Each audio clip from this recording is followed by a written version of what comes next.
Hi, I'm Ralph Baker, and I'm an expert on all things Donald Trump. And over the past, ever since President Trump was elected president in 2016, the Democratic Party and the corporate media have done everything they could to undermine the president and to make his presidency, in my opinion, sort of illegitimate or seem illegitimate to the public. They talked about everything from the president's hair, use of Twitter to his personality. They called the man a misogynist. They called him a racist constantly. Some even said that racists got the president elected. Uh, Another consistent theme was that the Russians did it. The Russians got the president elected, and they vowed to impeach the president, which they did. So they impeached him again a couple of weeks ago. That was very short-lived, and in my opinion, it's been nothing short of a circus. So this is Trump and the GE and the impeachment circus, and we have a pretty exciting panel for you tonight. We'll go around the room and we'll let people introduce themselves, starting with the Brooklyn Land Baron. Well, thank you very much. I don't know what you said. Did you say the Brooklyn name, Baron? Brooklyn Land Baron. Yes, thank you very much. So of course, my background has been in real estate for the past 30 something years, and as an appraiser, as a broker, and finally as somebody who kind of understood economics and how real estate, particularly land, fits into that. And if you study classical economics, for example, you realize that only land earns rent. So when we talk about affordable housing, um, when you rent an apartment, you really are paying interest and rent because the building is capital, fixed capital. And so it's important to realize that the factors that make interest rates go up, which affect capital, are very different than the factors that make rent go up. So I just leave it with that for now. But when we tend to merge those two together as rent, and it sort of makes it impossible to really look at the cause of making things unaffordable. So how can you fix something that's not affordable if you really can't get a whole picture of what the physics of that economics might be? Okay, Mr. Mitchell. Yeah, hello everyone again, especially to our esteemed panel here. It's always good seeing you gentlemen. Again, Torian Mitchell serve as the COO of a burgeoning educational technology startup for entrepreneurs, providing them access to strategic financial guidance, and offering my a bit of my expertise as someone that has long been in these markets, off of Wall Street, but also having a unique perspective as being a small business owner a few times over. Purchased some businesses, sold some businesses, but also rolled up my sleeves and been involved with building small businesses from the ground up. So yeah, that's pretty much it.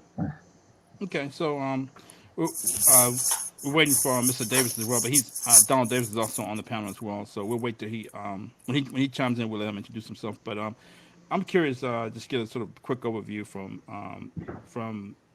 Mr. Townley and Mr. Mitchell. What you just on high level, what you think about the economy, which we always start with, and then we'll get into the impeachment circus. But I'll start with Christopher to give us an overview of your take on the state of the U.S. economy right now.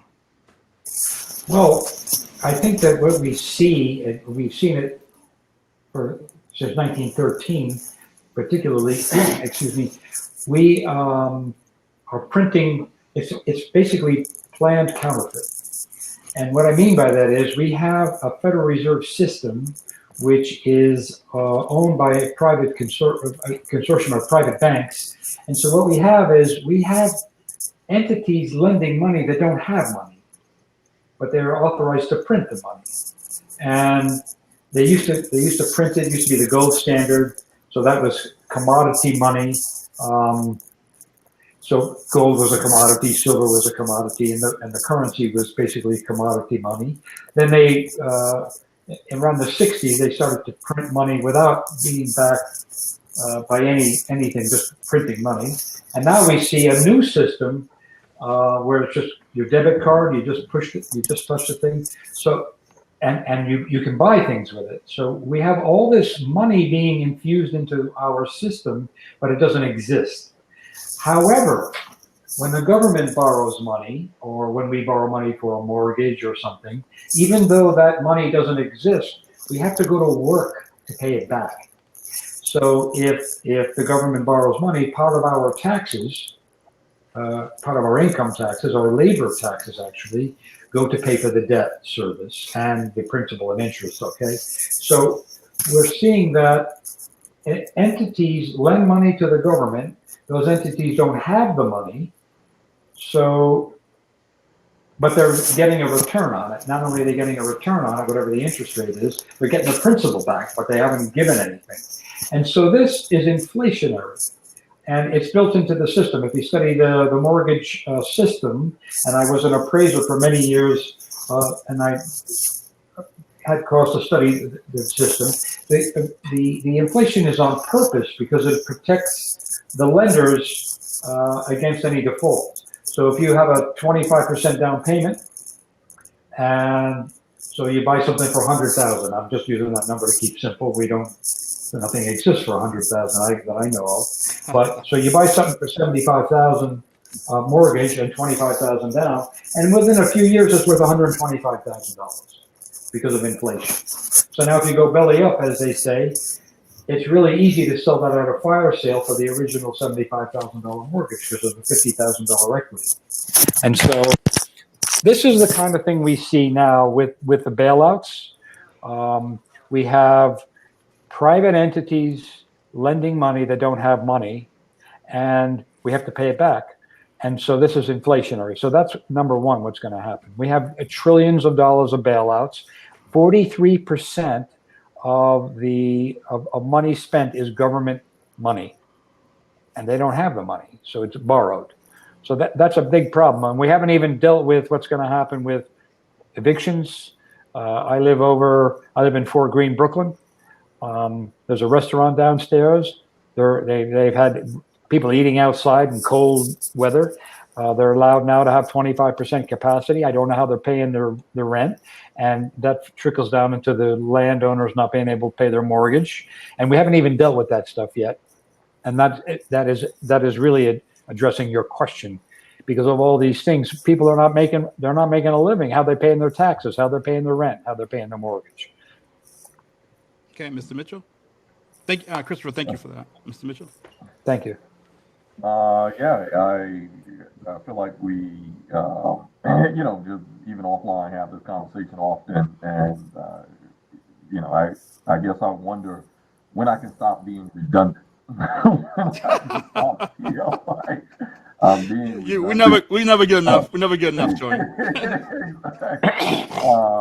Because more and more, at one time in my life, I think I enjoy the intellectual exercise of diving deep into the philosophies of economics. So all the way from radical leftist approach of socialist and communist movements, all the way into communalism and intercommunalism, and all the way to capitalism. And the older I've gotten, the I have seen a degradation of our economy. And at the end of the day, it all boils down to one simple thing to me: is what is the material conditions of the people? And when we talk about the economy, anytime we hear these, talking heads and politicians and discussing typically on a very macro level, it feels very distant from the average person. And often because it is, even the way that we discuss Wall Street, the way that we discuss markets as if they have anything to do with the material conditions of 95% of the population. And we are now in an unprecedented time. To me, I say it's worse than the Great Depression. We are living currently in the greatest depression since we have been keeping those metrics. We peaked unemployment as a comparison. Took 5 years from 1929 to 1934 to reach peak unemployment. We, on a per capita basis, because obviously the population has exploded since 1934, so on a per capita basis, we did in 4 months what it took the Great Depression to do in 5 years. Yet we have, anyone credible that most of the population listens to, especially by way of whether president, speaker of the House, or any other politician, call this for what it is, a Great Depression. Wages have largely been stagnant. When we look at the greatest industry that has done the most hiring. These are considered low wage, low skilled jobs. I already find contention with the usage of low skill because often it still takes skill. We consider agricultural workers low skill. And I will bet my life that most folks haven't worked on a farm before that would consider that low skill. But I'll digress off of that point, and just get right back to the issue that when we're looking at industries, restaurants, waitresses, servers, fast food workers, these are not high paying jobs. This is not a livable wage. We're still pushing for a fight for 15. A. Philip Randolph was pushing for that exact same fight in 1941 with FDR on the first March on Washington, when he threatened FDR with about 250,000 people would be on the Washington lawn if he did not capitulate to having a meeting. When we calculate those dollars that he was demanding for at that time into 2020 dollars, it's actually 10 cents more than the fight for 15. It actually comes out to about $15.10. So to see that we're still literally fighting for the exact same thing that we were fighting for at this point 80 years prior, I think that really indicates where we are as an economy, what it really means when we talk about an economy. Can people afford to go to work? Can people afford to send their children to school? Can they put food in the refrigerator on a consistent basis? Are they having to make decisions between medication, rent, bills, and food? These decisions should not have to be decisions on a daily basis. It stagnates education. It stagnates progress for our children, for individuals to be able to focus on self-improvement, reskilling, because you got a hungry belly, because you're worried about, eviction notices, because you're worried about power being cut off. So in other words, for me, I like to bring the economy and the discussion of the economy in a very real and a very practical way. And when we look at the majority of what's going on across the country, this is the reality. And obviously we have outliers. Maybe even some of us consider myself lucky that is not a decision that my household particularly has to make. But I'm the outlier. Many of us are the outliers. We don't necessarily reflect the majority of the struggle that people endure on a day-to-day basis. And frankly, we need to see Great Depression type reforms in this country in order to see any version of a turnaround. And maybe at some point we'll get into my whole tinfoil conspiracy theory that as to why it's not being called a Great Depression, because it required Great Depression type reforms. And candidate that I recall that proposed Great Depression type social reform, well, somehow he lost to Biden. Somehow the Democrats did not support him. Maybe it has something to do with student loan forgiveness. Maybe it has something to do with reduced emissions. And maybe it has something to do with a cap on rents, a federal job guarantee, and something called the Green New Deal that would turn this country around significantly enough for people to be able to get a footing, back from where we currently are, much like the U.S. was able to do during the Great Depression, because otherwise, had the New Deal not existed, we probably either would be speaking German or Japanese right now. So, because the U.S. would have easily been colonized and fallen under some other imperial power as opposed to being the imperial power. So, yeah, that's my take on it.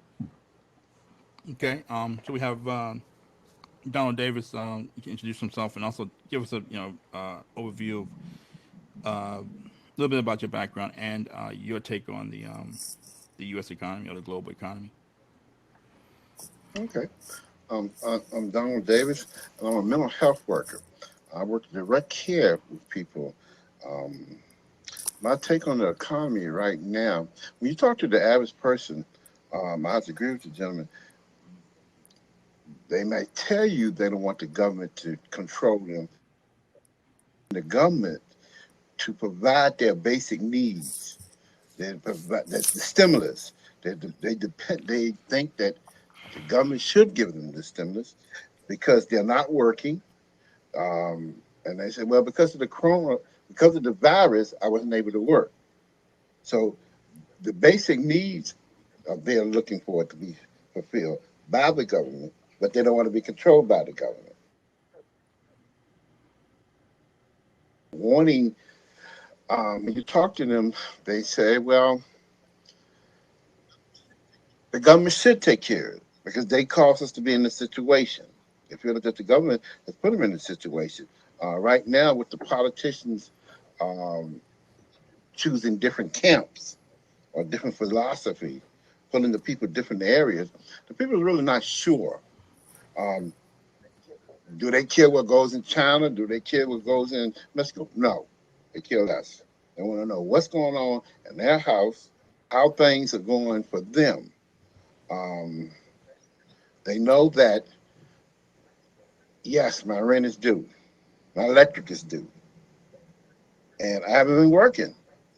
So how is it going to happen? Should I have my lights cut off? And the past administration did extend it that they couldn't get their lights cut off during the COVID. But now the question is, okay, what I'm going to do? They said the job market should be starting back opening up, but until it open up, um, people are is looking for the government to help them. Um, they don't want to hear why they're not helping them. They don't even care what's the if the government using money that's not there. They care less about that. All they want to know their basic needs are filled. If you ask the average guy, uh, it, is the country going forward? Hmm. A lot of them don't even care about that. They just care about the day, the moment, and can you fill their need? All pretty much the average guy is concerned about. Okay. And they do see the news. They talk about that some states are being open, but it's a little confusing to them. It's a little confusing. On one hand, we're telling them that, well, the news is telling them that yes, the virus is not over. You're getting the shot, and you're still be able to go to that should help you, but it's still not telling them what direction we're going. And as the average guy, he has no clue. So worldwide. He's not really concerned about that. He's only concerned about his little small world he's in that is working for him. Um, the bigger picture for those that study it, they're depending on the media to tell them, and that's a dangerous thing. You think? To You tell them think? what direction the government is going or what direction the country is going. Well, that's the only source a lot of them have, and that's why it's so important that the media try to be accurate. We know they're not going to be totally accurate, and people know this, but that's what they have. If you have dirty water and you're thirsty, you're going to drink the dirty water. You got to use what you have. That's just the mechanics I of it. like. I might have to steal that from And you. so for the public, I like okay, that. but for the public, Yeah. they're confused right now. They're confused, Yeah. and all they worrying about their person is their children going to have a place to stay, are the children going to eat, and I'm going to eat. That's all they're concerned about right now. And the government, they're looking for the government to do that for them. But even if you ask them, do you want the government to take over? They said no. So it's a mixed signal. But Yeah, and thank you for that. Got to give a shout out to Johnny Cash over that okay. dirty water comment. Mhm. I think you stole that from Johnny Cash. Oh, is that who said when it? when Makes I when he was sense. went like, to, what? when he went to Mm. when he went to Folsom Prison Yeah, false said, in prison. Yeah. "Thank God y'all had to drink this yellow water. I don't That's have to drink exactly this right. yellow water like the rest of y'all." That's right. Run it through again. That's exactly right. That I was got Johnny Cash. I got on my Exactly me and right. Christopher got we have on our all black in honor of Johnny Cash. So anyway, but yeah. So as far as the economy is concerned, as far as the economy is concerned, there's a lot to unpack. My reference point tends to be the Great Recession. You know, that appeared around 2007, 2008. I tend to start there because I think the economy goes through periods of uh, being overheated, and then we have to pull back, which leads to a recession. And you know, 2005, 2006, 2007, economy got overheated. Everybody was making bets on housing, particularly those banks. They're pushing the housing market to the precipice. The prices just weren't realistic, and everybody was buying real estate. Um, the Wall Street liked that asset class, so they were pushing it. And the third general consensus was that real estate prices would never go down. So, who cares if you're Lehman or Goldman or Morgan Stanley, you have 400 billion of mortgage-backed securities on your balance sheet. You know, housing prices would never go down, so that asset would always be good. You can always sell the assets for at market value or more than what you're holding it for on your balance sheet. We now know that's not true, and it went bust, and those banks went belly up, and they end up getting bailouts from the government. So it kind of goes a little bit back to what Torian was saying about we need Great Depression type of reforms. Those banks should have been broken up. I think the Obama administration had an excellent opportunity to break those banks up and divide those banks between investment banks and commercial banks and force them to stop betting their own capital, which was a reform that happened during the Great Depression. Herbert Hoover, Carter Glass, Henry Stiegel, and ultimately FDR put in policies in place for those banks to stop betting their own capital. It was those laws were undone by the Clinton administration back in the late '90s, 1998. And I remember walking around the house, you know, talking to myself. There were very few people who really knew what that Glass Steagall really meant and why it was important. Clinton didn't push for it, and let's make sure we're clear. It was Newt Gingrich, Bob Dole, Phil Gramm, Rush Limbaugh. They were pushing for these reforms. Uh, the Republicans are taking over Congress, and it's hard, When I try to talk to my son about how important or how powerful Newt Gingrich was back then, it's hard to even describe. He was almost like the Pied Piper.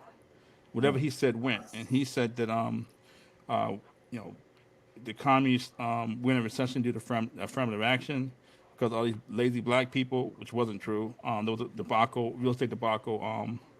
And they hit started in the Northeast and went all the way down to Texas and California. That hurt. A bunch of LBOs had gone bust. Wall Street had gone bust in the late '80s, early '90s. No. That led to the recession of the early '90s. And but when Newt Gingrich and the the Republicans took over Congress, they basically pushed through all kinds of reforms. And one of the things they wanted to do was to repeal Glass-Steagall. There was a law from 60 years earlier. It doesn't matter now. The economy is different. Clinton didn't push for it, but he kind of forced his hand. If he hadn't signed it, they were going to get it pushed, probably going to get it approved anyway. And he may have been pretty unpopular. I think Clinton was really more worried about his legacy, getting reelected, and concerned about his legacy. But to make a long story short, they undid the law to let these banks bet their own capital, and then and within a decade, we had the biggest financial crisis since the Great Depression. So, I think we need to go back to breaking those banks up and stop letting them bet their own capital, first of all, which is one of the biggest Great Depression reforms, which I think led to the Great Recession of 2008, 2009. And those bailouts to those banks, where you're basically giving, hundreds of billions of dollars and put it into the hands of very few people. Then spiking asset prices with the Federal Reserve and Ben Bernanke, when they spiked asset prices, held interest rates to darn near 0%. And when you spike the asset prices, it benefits the people who own the assets. So now you have people, you have assets and wealth in the hands of very few people. And it was all orchestrated by the Obama administration and the Federal Reserve. So I think that's where you get this wealth inequality. And you've heard about, Obama would say that rising tides lift all boats. It didn't work when Reagan was in office. When Ronald Reagan said that when we, cut taxes and put money into hands of rich people, it's going to trickle down. A lot of African Americans knew it was a trick bag. That's what my father and my aunt would say. It's a trick bag. It wouldn't trickle down. It didn't trickle down during the Obama administration. It was pure economic folly. What's trickling down is wealth inequality and rising prices for things that we need, like health care, cost of college, real estate. It's hard for young people to afford a house these days because we spiked the asset prices to the point where the math doesn't even make sense. The price for housing and the stock market. Dow at 30,000. There's no need for the Dow to be at 30,000. So at a high level, that's sort of my general take on it. I always thought that I've always said for a while that it was pure economic folly to spike asset prices in the middle of a recession. The craziest thing I ever heard in my life. No economist would tell you to do that. Not John Maynard Keynes, not Milton Friedman, not Adam Smith. Nobody. So when Obama would use your words like "I saved the global economy" or use words like economy or economics in the same sentence with this policy, it just seemed like it was sort of heresy because no economist would tell you to do that, and people pretend like economics is not important, and it's really important. I was an economics major in college, so I always take it personally when people make policies based on political decisions that's going to help their donors or somebody they want to work for when they leave office, and hide behind economics. Because no economist would tell you to do that. So what's trickling down now, again, is rising costs and rising unemployment. And ultimately, I knew the economy would slow down because it just wasn't economically sound what the Obama administration was doing. And then right now, I think the economy has always been a bubble looking for a pin. I think the pandemic provided that pin. I think it's important for people like us who care about our country, who have something to say, and technical expertise to speak up. That's why we had this event to provide information to the public. And over time they'll catch on. And I think you're actually hearing people in the corporate media start to repeat things we've been saying for a while now. So they're starting to repeat what we're saying. So I think it's important that we speak up and give our take on what's really going on with the economy, because I don't think hear this from the corporate media. So again, the economy has always been, in my opinion, a bubble looking for a pin. The pandemic provided that pin, and I think it's important for us to at least track over time, as the economy reopens, how we're doing, and if that's going to be sort of, I guess, a dead cat bounce, or if it's going to last for a little while and then see recessionary pressures again. So what I envision is that the economy is going to reopen. It's going to be great for a little while. Then we're going to have another recession again, because just printing money and giving it to people, to a very small segment of society, is not going to work. So I think you're leaving hundreds of millions of people out in the cold. So that's sort of my take on the economy at 20,000 foot level. So Okay, so we'll get into the what I call the impeachment circus. I just want to hear from each of you guys, sort of what your take on the second impeachment was. How what does it mean for the economy? What it means for Biden's administration, and potentially what does it mean for 2024? I think a lot of people almost like bypassing Biden and talking about is Donald Trump going to run again?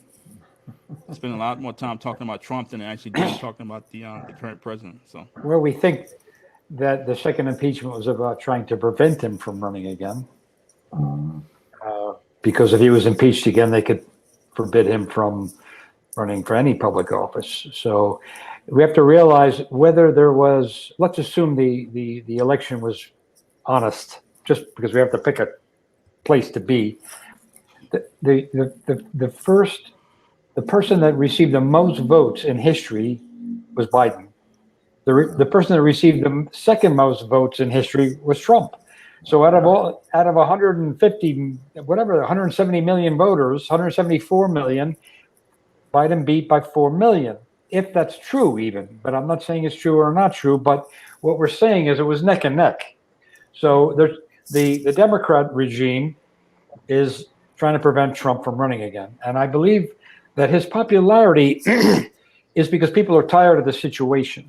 And I think part of that, as it relates to economics and politics, that much of what we've seen ever since Alexander Hamilton was that a lot of government politics is run outside of democracy, and it's chosen by people that have power, and they steer the people that are the politicians, whatever way they do, whether it's money, support, re-election, whatever it is. We know that. The other thing that I think that we're not looking at in terms of economics, and I call it the physics of economics, is that when we talk about our capitalist system, we're not always focusing on what phase of capitalism. So if I can just give a brief synopsis, this is what I mean. When our form of capitalism really was begot during the end of feudalism. And that's when rent started, by the way. So when you had the serfs were like slaves, they were tied to the land, and the manor lord could meet his needs and have excess of production. So that manor lord would buy exotic goods from far off lands. So that gave way to trade capitalism. So then people said, well, they're bringing that thing in from somewhere else. We can make it. So then they gave way to industrial capitalism. So people had jobs doing other things besides being serfs and tied to the land. Then that begot, somebody said, well, that begot the Industrial Revolution. I'm just skipping stones here. So when you had the major industrial revolution, particularly in England, they started building steel mills and train factories. So normally the manor lord sort of financed his own operation, but when you had to build a steel mill, you didn't have enough money or assets to do that. So that begot financial capitalism. And the problem is we have an overpreponderance of financial capitalism, and we see, which I mentioned earlier, that we have people lending money that don't have money. So they're kind of sucking the economy dry. And so we're not focusing on industrial capitalism, and people that have low paying jobs, they can't even afford to buy the stuff they make. So you have to be able to afford to buy the things you make in order to have a healthy economy. So I buy from you, you buy from me, we go to work for each other, we trade together. And so I think the preponderance of financial capitalism is a major problem, and we're not focusing on the things that really create jobs that give a living wage, and you can buy the things you make. You can't afford to buy anything. I mean, you might. I mean, we don't. I can't afford to buy certain things. There are people that go to work that can't afford to buy the things they make, and I think that has to be part of the focus, not who's lending. And I think that the government itself, and I'm one of those guys that I want the government to do certain things and not other things. But I think that a monetary system that is an agreement between people to facilitate trade should be controlled by the government for the people, by the people, and not by private entities that are making a large profits from it. And I think that is not being looked at. Yes, I think Oh, that I sounds think like the fact. socialism, Chris. No, I don't believe it's socialism at all, but I believe it's recognizing listen, for the people, by the people. That's our republic. People call it a democracy, but we don't have a democracy. We have a republic. Exactly. But I think the monetary system should be controlled by the government. I do.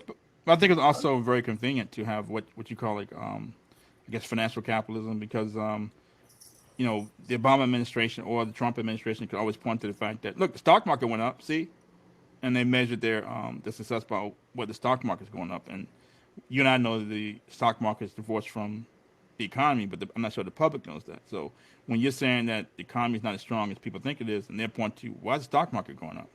It's almost like smoke and mirrors. Yes, it is smoke and mirrors. I agree with you, and it's printing money. Yes. Yes. Okay, Mr. Mitchell. Yeah, I think you pretty much summed up what that second impeachment really was. It was just a show. It was a show. It was a waste of time. In fact, I think it actually backfired on Democrats. The Democrats have been beating this drum of we're going to impeach Trump. Let's beat Trump. No matter what the question was. What about jobs? Beat Trump. I need a new house. Beat Trump. I can't afford bread. Beat Trump. It's like whatever the question was from the people, the response was beat Trump. I mean, you had Stacey Abrams, for example. I look at her, and on one hand, it is a proud moment to see a black woman take lead of a state and be able to literally help shift an entire state's demographic in one direction. And I think that is a surmountable feat that needs an applause. But on the other hand, it's upsetting, frustrating, and heartbreaking because you were just the goofy that fell for the banana in the tailpipe. It's like, you didn't even get VP. You didn't even, what was the net benefit of getting this huge shift over to a party that, in fact, I couldn't even tell you before Biden stepped in with the last 31 executive orders. If you waterboarded me, I still couldn't tell you what Biden's economic policy was.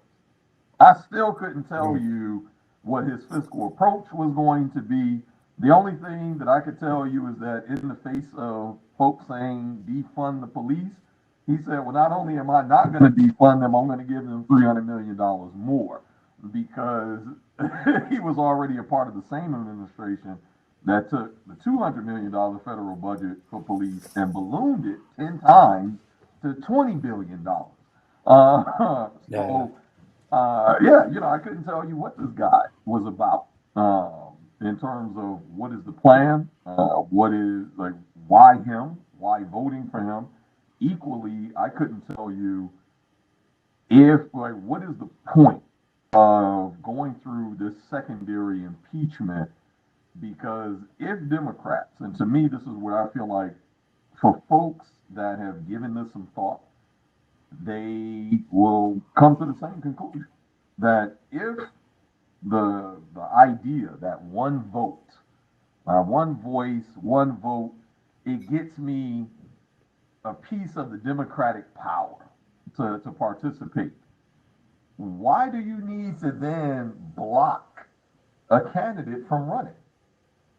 If the candidate has no chance because he was so horrible, as we heard for the last 4 years, and I quote, this is the worst president in history, as if the first 12 didn't own slaves. But let's ignore that for a moment, and let's pretend that Donald Trump was the worst president. He didn't push crack in black neighborhoods. He didn't set up an Iran-Contra. He didn't do any of that, but he's the worst president. So if he's the worst president, then wouldn't the people tell you that he's the worst president by simply ignoring him, no matter whether he ran for alderman or if he ran for president again? It's the people's choice to determine who they will and won't allow to lead them. So to me, this is letting people know that this process is not a democratic process. That even the folks that have been demonized, and especially within the black community, where there's often a debate about the utility and the validity of voting. That drum gets beat since I've been on planet Earth. So I know it dates back even farther. And most of the folks that tend not to vote, so whether it's for strategic reasons, whether it is for ideological reasons, they tend to get pushed in that conversation and are demonized. But I think this brings validity to that argument that if the vote is really about the people and it represents the people, then it should be open for anyone to participate because ultimately the people will decide whether you're worthy of their vote, whether they want you to be the one that leads them. And the Democrats kind of secondarily shot themselves in the foot because even with the majority, what happened anyway? Oh, he was acquitted. They decided not to pursue even further charges. I forget who, I don't know if it was Diana Presley. I may be misattributing this to her, but someone tweeted out, one of the politicians tweeted out essentially a Bible long list of charges that they were planning to hit Trump with during the impeachment. And not a single one of those things got brought up during the actual congressional hearing. So to me, it again indicates it's all for show. That I see no difference between Democrats and Republicans. I think the Thank you. greatest disservice was really the quote unquote progressives. When we look at those that are considered the squad, AOC, Ilhan Omar, Ayanna Presley, now Cori Bush as the recent joinee. This was an opportunity to actually capture power and fracture the Democratic Party. If there was a better time where Democrats needed solidarity, in other words, Nancy Pelosi has been pushing this solidarity. Everyone, at least that follows politics, I think is well aware of Pelosi's and AOC's kind of love-hate relationship, which to me has always been a red flag on AOC's part. And the reason being, because we understand the politics, you have to compromise, but it seems like the only person that has been compromising when it comes down to making or breaking a vote and support seems to be AOC. Is capitulating to Nancy Pelosi. And for AOC and the rest of the progressives to represent a party who has been pushing a Green New Deal, this would have been the time to hold the party hostage. That, hey, we're not going to support anything until we get a Green New Deal on the congressional floor. We're not going to support any sort of impeachment. We're not going to support one iota until the Progressive Party is heard, until it is taken seriously, until we are able to vote on whether it's student loan forgiveness, whether it's addressing climate change, whether it's a federal housing or a federal jobs guarantee, essentially any of the numerous pieces that were a part of the Green New Deal. This would have been a prime, opportunity to hold the party hostage. to hold the Democrats hostage and really show a distinction that, yes, we may all be under the umbrella of Democrats, but we are ideologically different, and we are going to stand on our square that we have been beating on for the last 4 years. And the fact that AOC, the rest of the squad, and the folks that identify as progressives politically did not use their political capital to push against the fact that the Democrats already largely lost, although they were in power at the same time. So yeah, I really think that that's the greatest disservice out of all of this. That and certainly a narrative that I have yet to hear addressed, but to me, it really indicates the state, essentially how bad things are. Because imagine, no matter where on the Democratic side, so whether you consider yourself a centrist, whether you are, consider yourself, more progressive, just a flat out liberal, you're running into the same person. In other words, your path to kind of political freedom, so to speak, you keep running smack into the same person every time. And this is what I mean. That to me, it's been a farce. That there is no intention, whether Republican or Democrat, they've shown that their interest is above the American people. They've shown that they frankly don't, you know, don't even, they're not even hiding that they don't care. It's not even about a facade of caring at this point. Like, for what? They literally have nothing to lose. And I think that's really what this impeachment process kind of uncovered in a larger degree than it already uncovered. I think a lot of the wool was off of folks' eyes the last 4 years under Trump. I think that's where he got his popularity from.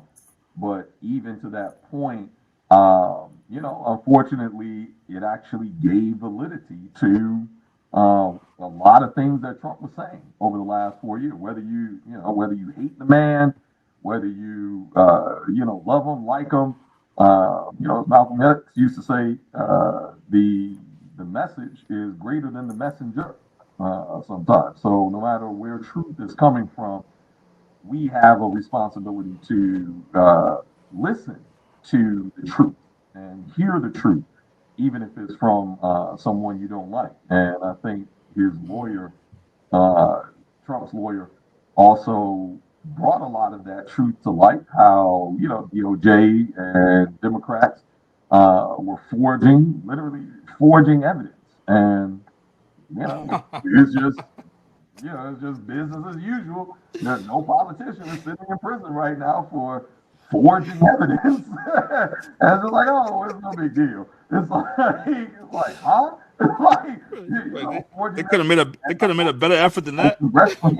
Like, what?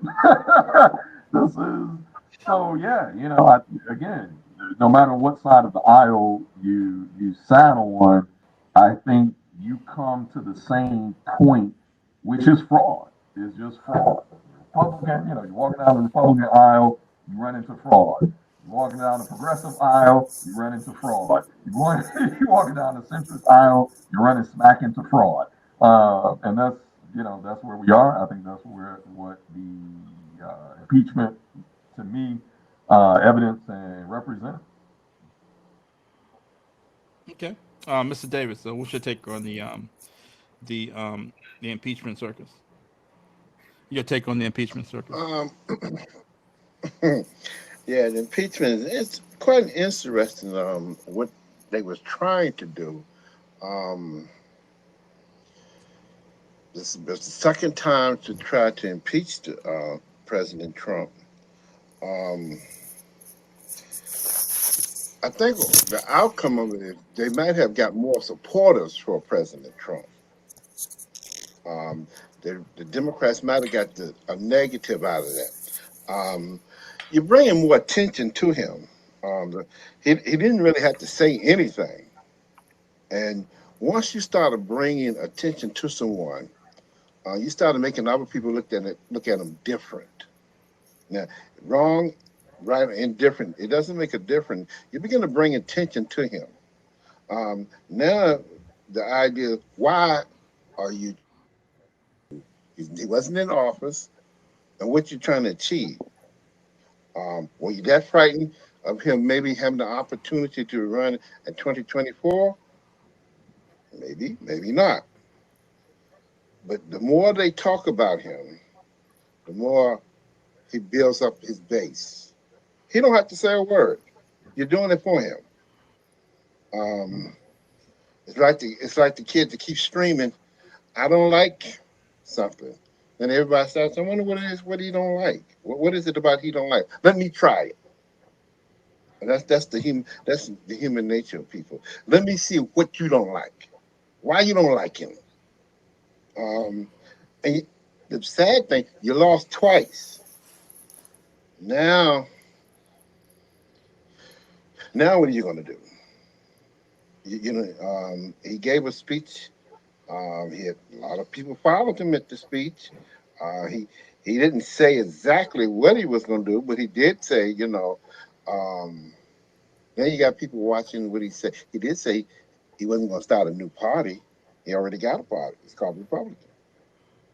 And so, um, for a lot of people, they thought it was a lot of waste of time and money. That we got a lot more issues going on in this country.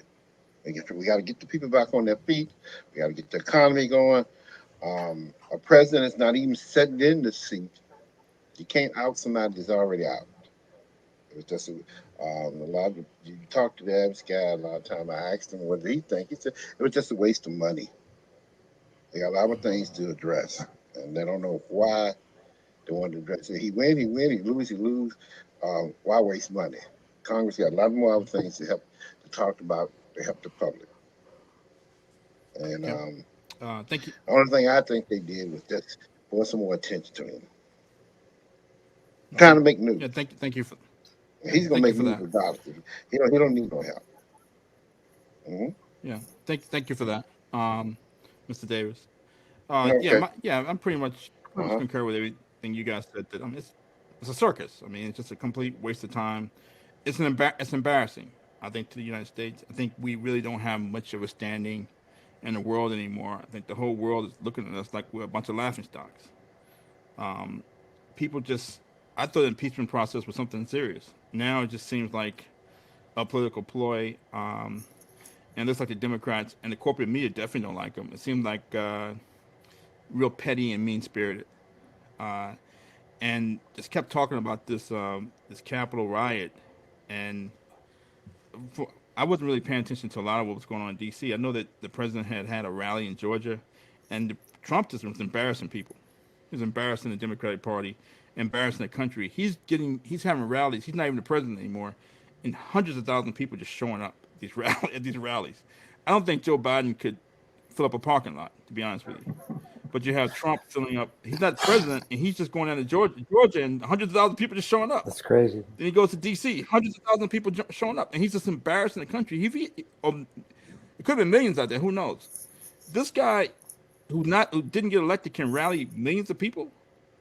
Trump, I mean, Biden and Kamala Harris never had those type of that type of following.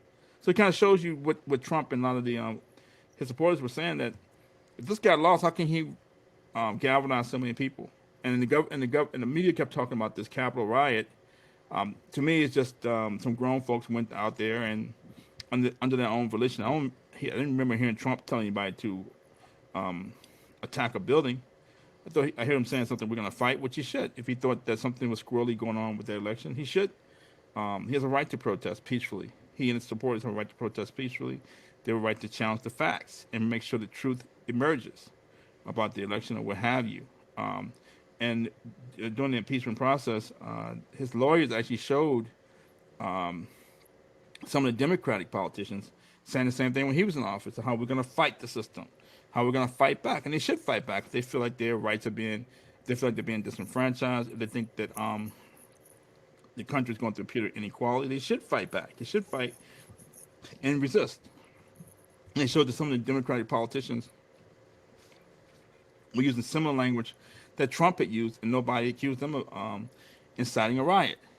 I also thought it was interesting that President Biden he ran on this platform of bringing the country back together, which implied that it was divided, and Trump caused it to be divided. The country is divided, but I'm not sure it has anything to do with Donald Trump. And one of the reasons, I mean, and even in one of his campaign speeches, Biden said one of the reasons he ran, he really decided to get into to run for president during that Charlottesville incident when President Trump said there were good people on both sides. That's what's one of the things that really spurred him to run for president. And then during the impeachment hearings, Trump's lawyers showed how the video had been doctored. That Trump said there were good people on both sides, but he meant that the people have a right to protest peacefully. If you, I'm from down south, and people feel like if you mess with one of those statues, Robbie Lee statue, or so on and so forth, those Confederate statues, people are going to be upset, and they have a right to protest. Have a right to protest peacefully. And Trump said there were good people on both sides. There were also violent people on both sides. They didn't show you the whole speech he made. Only they showed the part where he said there were good people on both sides. And it made it seem like Trump was supporting the violence in Charlottesville. Nobody's going to support a lady getting killed or a guy driving a car through a crowd of people. Nobody's going to support that. That's how the media made it seem like he was supporting the violence, the violent parties that were part of those Charlottesville protests. And his lawyer showed how the video had been doctored. They edited it just to only show you the part that they want you to hear, and you didn't hear the entire speech. And there were a lot of African Americans who were upset, who called Trump a racist over that. The media called Trump a racist over that, and it's almost like a high school prank to cut that video like that and make it feel like as if Trump was siding with people who were violent and causing people to be injured, and one lady even died during those protests in Charlottesville. And I always thought it was just nothing but manufactured drama anyway. But make a long story short, I thought it was interesting that Biden said that Charlottesville incident was one of the reasons he got into the election, he ran for president. And now we know now that the video he was spurred by a doctored video, a video that had been doctored by the media. So it's all based on almost a lie and based on subterfuge to begin with. Secondly, I think they've done. How much more can you do this, man? We've talked about previously that I think Trump is probably the most maligned politician since Marion Barry. And that's saying a lot. They told the man he can't be on social media anymore. Took him off Twitter. He's now on Twitter, and he's still in the media. He's still in the public eye because the Democratic Party and media won't stop talking about this guy. To impeach him again, you're keeping his name out there, and they look, really afraid of Trump. If they thought that Biden beat him fair and square, and that he wasn't a threat, why wouldn't they? Like Torian said, why would they care whether he runs for office in 2024? Why would they care? They seem to be so afraid of this guy and they're threatened by him for a reason, because they know he's a serious contender, and deep down they probably think Biden can't beat him just based on their actions. And they're keeping Trump's name out there. And I listened to, I think it was the Congressman Meeks out of Queens. I heard him speak about why they wanted to impeach Trump the second time. This was before the impeachment. He said something like a second impeachment would keep him from running for office again, just like Christopher said. Right. But he never really said specifically. He never gave a legal path as to how they would keep Trump from running from office for president again. He never gave a legal path to how they would block him from running for office, and he never gave a clear explanation as to what Trump did for him to be impeached. He just kept saying we want to impeach him to keep him from running again. It's almost like a political ploy. And so to keep Trump's name out there, they're just doing PR for the guy, just giving him free publicity. The guy's not on social media. He's not in the public eye, and they just keep giving him free publicity. And it's just all it's going to do is embolden his base and turn more people who weren't necessarily pro-Trump and turn and make them fans of Trump and make them support more and gather more supporters for Trump. I think it's also interesting that President Biden, who's supposed to be the leader of the Democratic Party, is kind of sat quietly while all this has happened and hasn't said a word. You would think that if he thought something was wrong with this, he would have said, this isn't helping anybody how to impeach this guy again and go through this farce again and keep this man's name out there. You would think that. So that's sort of my take on the impeachment, on the second impeachment. I was curious what you guys thought about. What do you think this means for President Biden to have, in my opinion, to have the inmates running the asylum, having these people part of the Democratic Party who should be paying a genuflection to him, and should be looking to him for leadership. They seem like they're leading the party while he's sort of quiet. He's been rather quiet about the goings on. So it seems like other people within the Democratic Party are taking charge, and he's sort of playing the background. So what do you think about this? What do you think this means for Biden's presidency? And I don't think he's gotten off to a strong start, by the way. We'll start with Christopher. Well, no, I don't know if I'm gonna do something that Robert McNamara used to say. He said, when you're asked a question, answer the question you wish they had asked you. Okay. And basically, I want to get at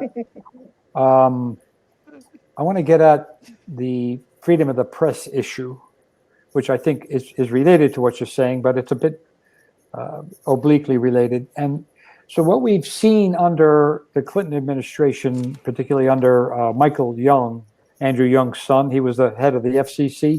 They auctioned off the radio waves, and so they actually auctioned off assets that were those assets necessary to have media.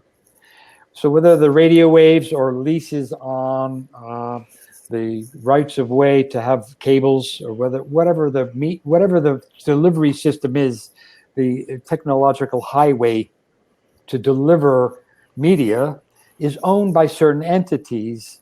And I think that that's a mistake, in the sense that they're mostly big companies, and we see those big companies are really represented by the left wing, actually, more than different big companies. But so right now the Democrats are kind of ruling. If you don't agree with them, if you don't agree with COVID, if you don't agree with Fauci, if you don't agree with certain perspectives or opinions, then you're banned from participating in that social media. And I think that's a problem. That's you don't get your stories in the paper. You don't get YouTube. You don't get Google. And I think that speaks to what you're asking, really. But I'm coming from a different avenue.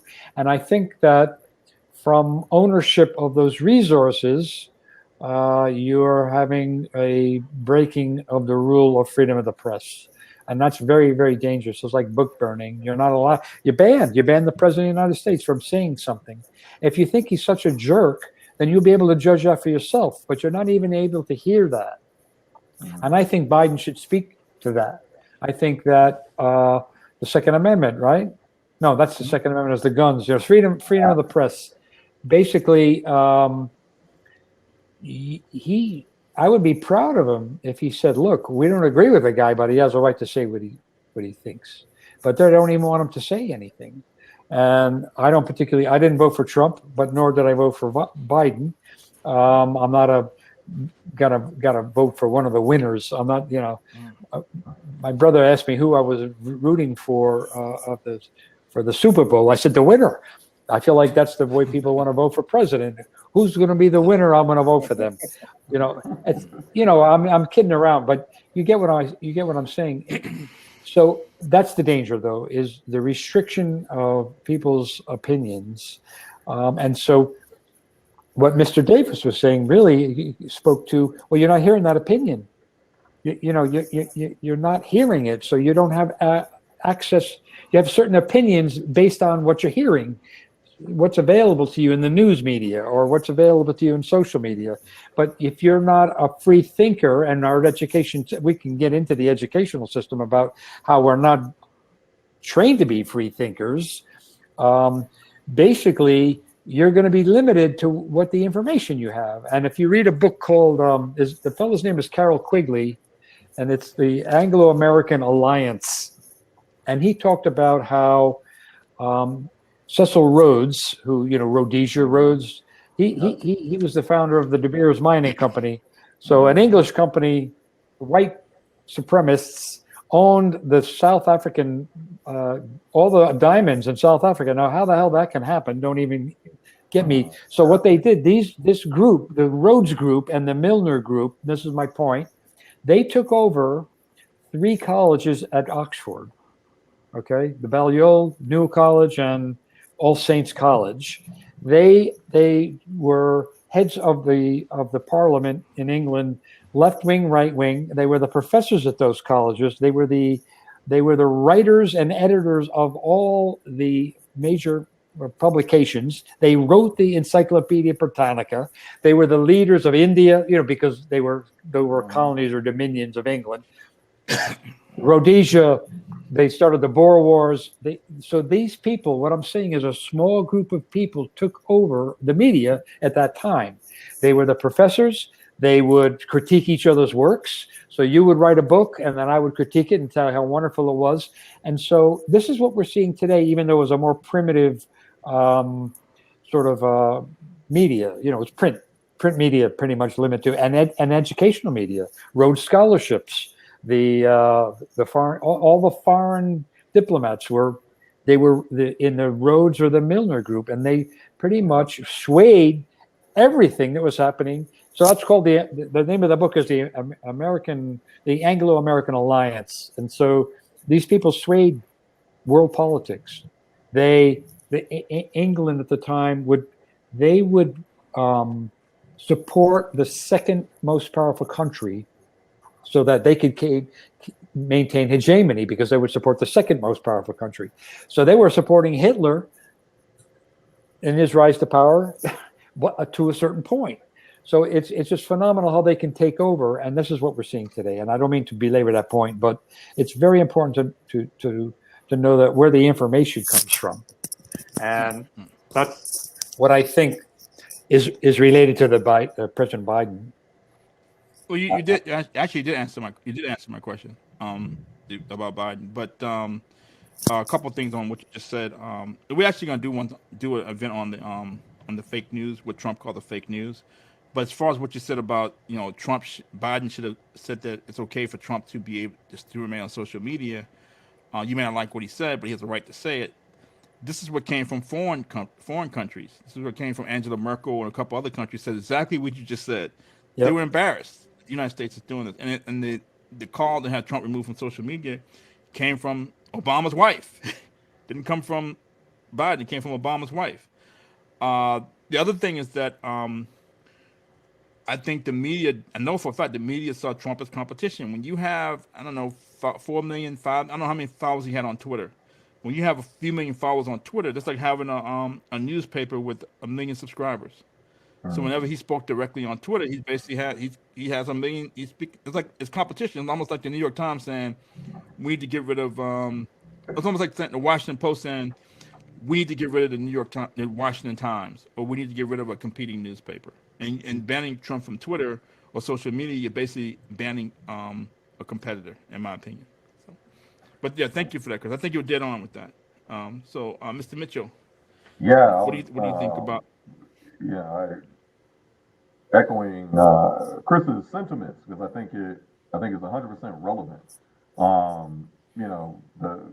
At our last session, I brought up the fact that we watched all of these social media companies, including those that no one, essentially organizes on. Often when we think about, kind of media distribution, Twitter, Facebook tends to be the primary sources. But when Twitter banned Trump, not only did Facebook do it as well, but even Pinterest. Who's organizing rallies on Pinterest of all? Who even uses Pinterest to disseminate any sort of messages other than some palettes of colors and kittens that you like. When is the last time Shopify banned them. that someone Shopify banned them too. But more to the point, it was overkill. But to me, what was dangerous about it is to Chris's point that you had even those that aren't even participating in the social media sphere where folks actually organize a voice around that they're piling on. I saw suppression. The Parlor, I don't know if you all are familiar with the Parlor app, but Parlor was, considered Twitter for white nationalists. And, I did see quite a bit of Parlor. And I wouldn't necessarily disagree with that sentiment.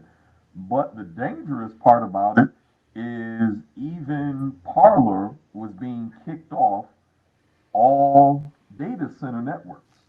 So they were kicked off AWS. Google would not allow them to use Get down. their cloud services.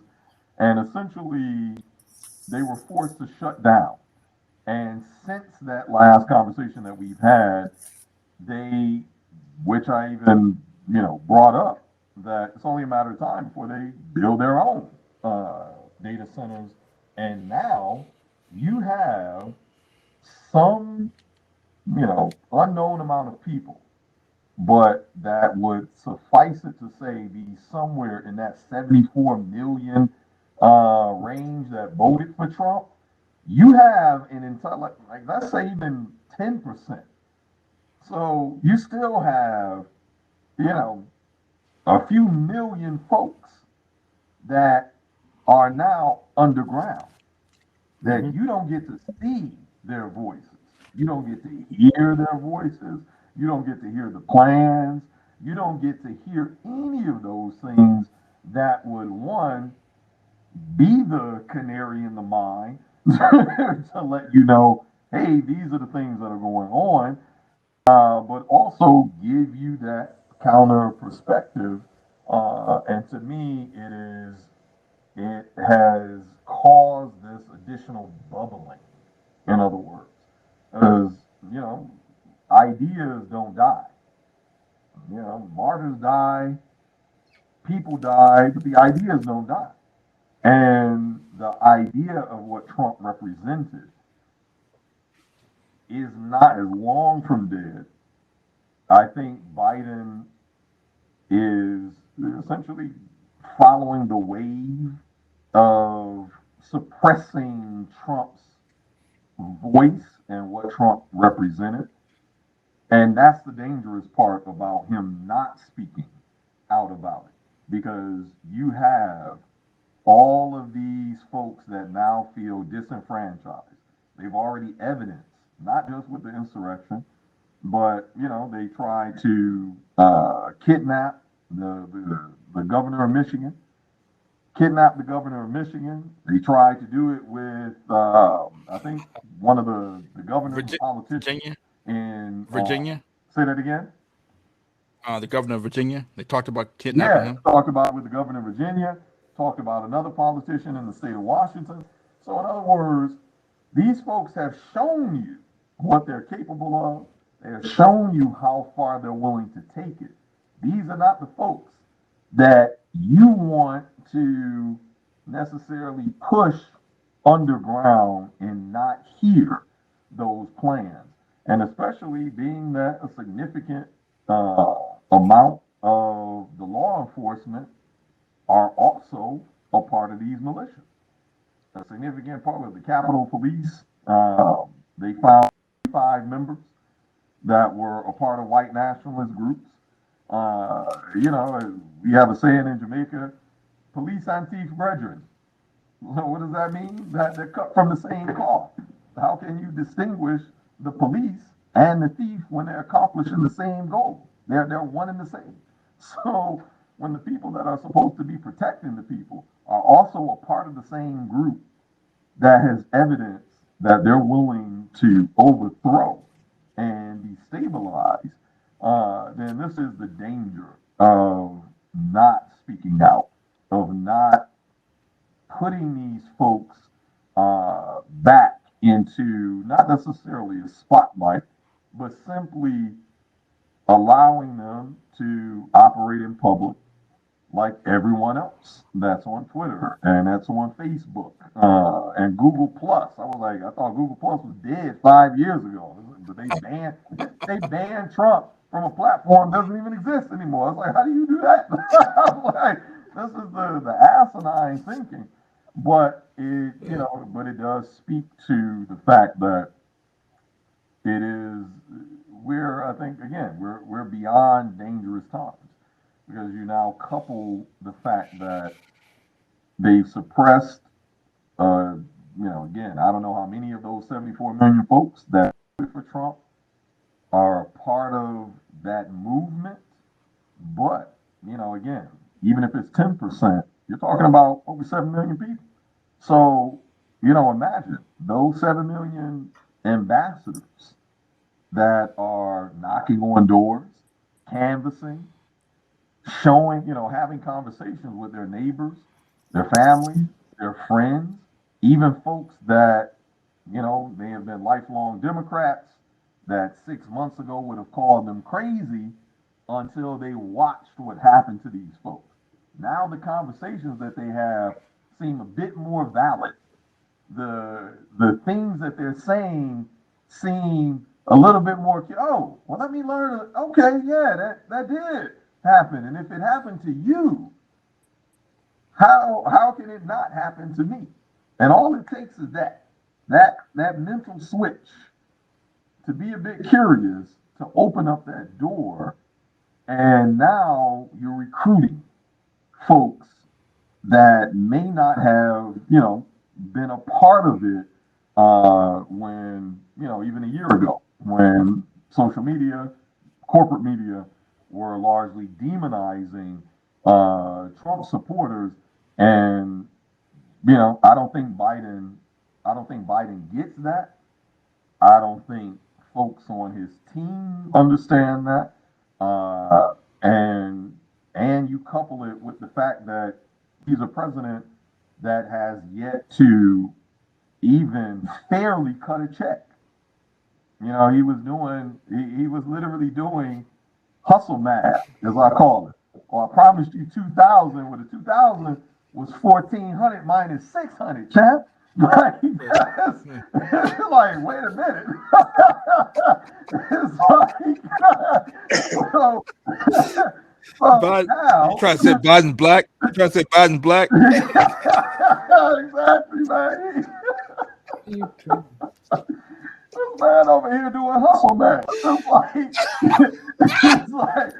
give me this 2,500, I'm gonna give you 6,000 back. But that 600 I gave you 6 months ago minus the 1,400, that's how you get to the 2,000. It's like, Torian, he can never. Biden can't keep the count. He can never work for Avon Buxton. he can't keep the count. Exactly. So in other words, you now have a lot more people that are feeling cheated, a lot more people that are frustrated, a lot more people that are now open to conversations that they would not have been necessarily open to 12 months prior. Those are the folks that we're going to see, I think, attach themselves to the fringe of this movement that has now been pushed underground. And we don't really get to see, the inner going on of what's happening. But, truth be told, I think we see more Tennessee. Like the corporate media kind of oddly swept that under the rug. A man blows up an entire block. We didn't even call him a domestic terrorist. And, in less than a week, it was already out of the news cycle. I think we see a lot more of that as a result, in other words, to put it in very plain terms, because we are pushing these folks underground and we don't have any real way to know what those inner conversations are to be able to take preventative measures. And we have a president that has no interest in bringing that up and on the back of kind of cheating folks economically to kind of bring it back into the crux of the conversation. Okay. Thanks for that. In terms of speaking of hustle math, I'm sure you all heard about Pfizer when they first came out with the COVID vaccine, that it had to be stored and shipped at negative 94 degrees below Yeah. zero. 94 degrees below Yep. zero after AstraZeneca's treatment got approved, and they saw the efficacy for Johnson and Johnson, and also for Novavax. All of a sudden, Pfizer said, "Oh, we don't have to store it at 94 degrees and negative 94 degrees below zero anymore. We don't have to do that anymore." So all of a sudden, they were very exact. It had to be stored at 94 degrees below zero. After they saw competitors about to come on board, all of a sudden they changed their mind. So I guess that's called hustle math. You know. But so when you can store the refrigerator temperatures, it makes it easier to store and easier to ship. So they saw their profits about to go down. All of a sudden, they changed their mind. But anyway, so Mr. Davis, what do you think about this impeachment circus? What do you think it means for President Biden's Biden. Presidency? You can I answer whatever think y'all question asking the you can president answer to the do question I something. should have asked. How about that? Come on. Okay. Well, I think one of the things you got to remember, you're asking the president to do something he didn't have to do during the election. He didn't have to go out and really campaign hard. Because we had the coronavirus, he was able to be silent, and he let the public and let other people do all the talking. He didn't have to make no promises, no nothing. So now you're asking him to speak up on issues. Well, he never had to do that. You're asking him to do something. You're asking him to change his game plan. He didn't win the game by going out there campaigning, talking and talking and talking. He didn't win that way. He did like North Carolina at the Four Corners. He kept the ball away. He didn't engage. He made sure you came to conclusions on your own. He let the media do that for you. Him. So now you're asking him to step up and to speak up. He never had to do that. So I don't see him doing that. Not if he's forced to do that. He didn't have to do that the whole campaign. He never had to really go head to head a lot with President Trump. He didn't have to do it. He didn't have to go to a lot of rallies and have people to confront him. So he haven't had to do it. And I'm pretty sure he's not going to do it because that's not what got him in the White House. You stick to the game plan that got you there. I think the president is smart enough to know I'm not going to go out there on the edge starting a new game.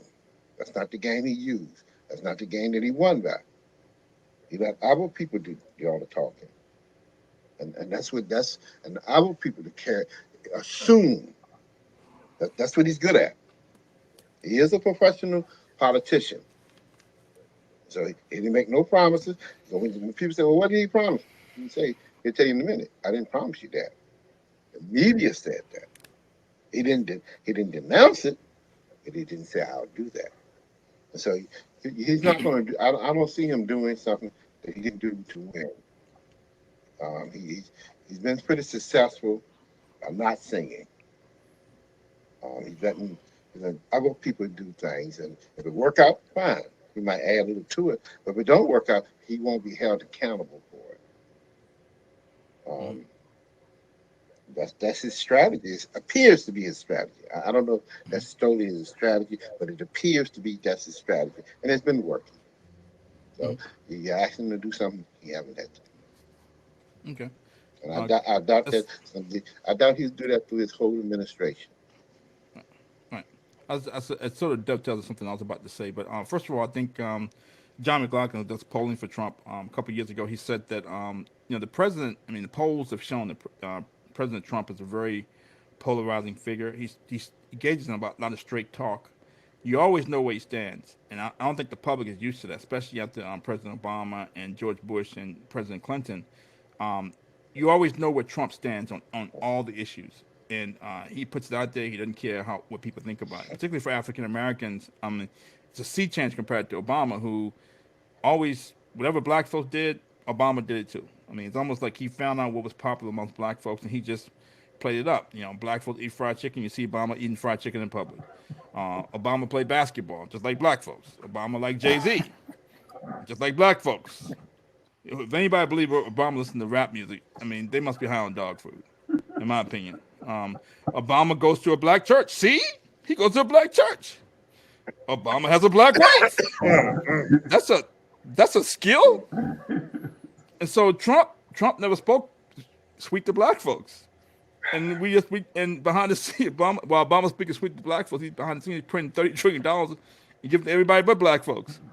So I mean, it's a sea change compared to Obama. And so John McLaughlin said that Hillary was chomping at the bit to campaign against Donald Trump. And in Democratic circles, they thought that she was going to beat Trump. I mean, publicly, we thought that Bernie had the best chance of beating Donald Trump. But in certain Democratic circles, they thought Hillary had a good chance of beating Trump. And she was chomping at the bit to campaign against Trump because she knew that he wasn't very popular with the public. And she was going to play that up. Now, we know how that turned out. But I'm making a point that the Democratic Party knows that they don't lose a lot of political capital by constantly criticizing Trump. They know they're a very polarizing figure and resist Trump. The Russians won the election. Trump got elected because of racism. We're going to impeach Trump for the third or fourth time. They know they don't lose a lot of political capital by criticizing Donald Trump. So that's why they like going at Trump. And so the other point I was making is that something similar to Mr. Davis' point that Mr. Davis. So another point I was trying to make is something similar to Mr. Davis's point that it's almost like Biden is like a good-looking woman, a woman you meet at a masquerade party. She has a mask on. She has a bodacious body, but she has a mask on. And you're very interested in getting to know her. She has a good conversation. Next time you see her, she has a mask on. Every time you see this woman, she has a mask on. Before you make any commitment to this lady, you're going to guarantee you're going to see what's behind that mask. You're going to try everything you can. You're going to go on Facebook. You're going to go on Twitter. You're going to go on Instagram. You're going to try to Google her high school class. You're going to try to find out what that lady looked like without a mask on. And I don't think Joe Biden's been hiding ever since he's been running for office. Ever since he's been campaigning, he's been hiding. He hasn't said a lot of things publicly. He's never taken a position on anything. And I think I'm not quite sure what this says about the country, but I know Obama did this too. He sort of ran a very conservative campaign. Just don't mess up, because after George Bush, I think people it was his presidency to lose when he was running for office. So I think Biden has been like, just don't say anything. Just keep saying resist Trump. We want to bring the country back together again. Shut up, man, during the debates, telling Trump to shut up and getting sassy with Donald Trump. And he hasn't really said a lot. And then after he gets elected, then he starts talking about his policies. And he never talked about economic plan. He never talked about his plan for anything. All he said was resist Trump. And now we started to see that he really never had a plan. He talked about, visually that, Trump did a poor job of handling the coronavirus as if anybody did a good job. The whole world has coronavirus. And Trump, with Operation Warp Speed, with Pfizer, Moderna, AstraZeneca in the UK, but Pfizer, Moderna, Novavax, we came up with a vaccine that could combat the coronavirus before anybody else did. And he's never really been given credit for that. And Pfizer, within 2 weeks after the presidential election, says, "Oh, we have a vaccine that's 95% effective," as if they didn't know they had that vaccine before the election. If they had announced they had that vaccine before the election, it may have turned the tide for President Trump. Who knows? Because he was the one who was told those pharmaceutical executives, "We want this vaccine. I don't care what you have to do to get it. We want it now. And we'll put all the money behind it. We'll give you all the resources. If you got to work 24 hours, we need this vaccine." And they came up with it before everybody else did. And in November this time, I don't think anybody realized that we would have a vaccine. So I think it's almost a modern miracle that we had these companies who can come up with a vaccine this quickly.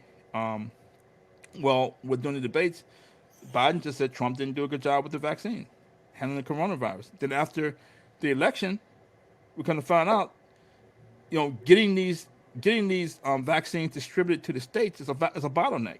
It's a big bottleneck. Biden didn't know that. He had since November to figure out how we're going to distribute these vaccines to the states. and that there had to be bottlenecks, that we had to have these manufacturing facilities built up, and had to have the raw materials necessary. These cold storage machines. I'm excuse me, these super cold refrigerators that could allow you to carry these vaccines at 94 degrees below zero. That we don't need anymore after according to Pfizer. We changed our mind. Just It's like not exactly 90. Not, it didn't say 95 or 100 degrees. They said 94. They were very exacting. 94 degrees below zero. Now, we changed our mind. We don't need the cold storage refrigerators anymore. But now we come to find out that Biden never had a plan to begin with. He's making it seem like getting these vaccines, producing X amount of vaccines is a heroic job. The heroic job was finding the vaccine to begin with, which President Trump administration helped light a fire in these pharmaceutical companies to get this vaccine. So now we find out that he never really had a plan. Biden never had a plan to begin with. Biden's not sure what his stand on abortion. He's been in office for 40 years. He doesn't know what his stand on abortion is. He doesn't know if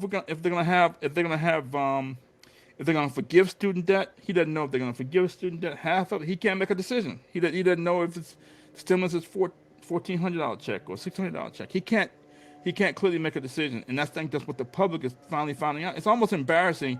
All these people who wanted to resist Trump elected Joe Biden and never knew what his policies were. And people our age, we've known Joe Biden. The Joe Biden I've known has run for president several times and has dropped out early.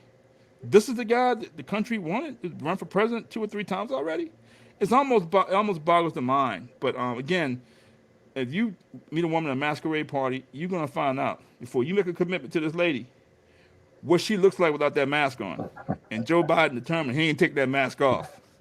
Joe Biden gonna give you that visual.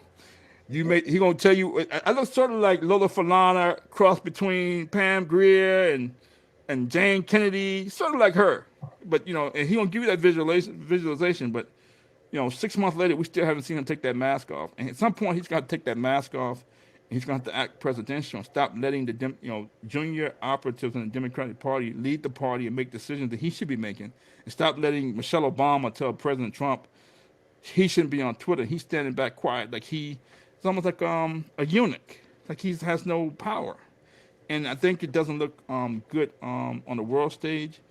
I don't think he has much standing internationally when he just lets people run the country while he sits back and sort of remains quiet. At some point, he's going to take that mask off. He's got to show us, who Joe Biden really is. And I don't think it looks good for his presidency to let these people impeach the president. I think Donald Trump would say, "Oh, stop this nonsense. This is ridiculous. Let's get on with the public's business." And he set alibi while this circus is going on, as if he couldn't do anything about it. And so that's sort of my take. He looks sort of like he wants to run that four corners offense, as Mr. Davis said, and sort of hold the ball. At some point, you're gonna have to play. You're gonna have to act instead of reacting, and he hasn't done so yet. And the other thing is that if this economy turns down, which we all think it will, I think there's more pain ahead, which we talked about for years. Donald Trump won't be in office when it happens.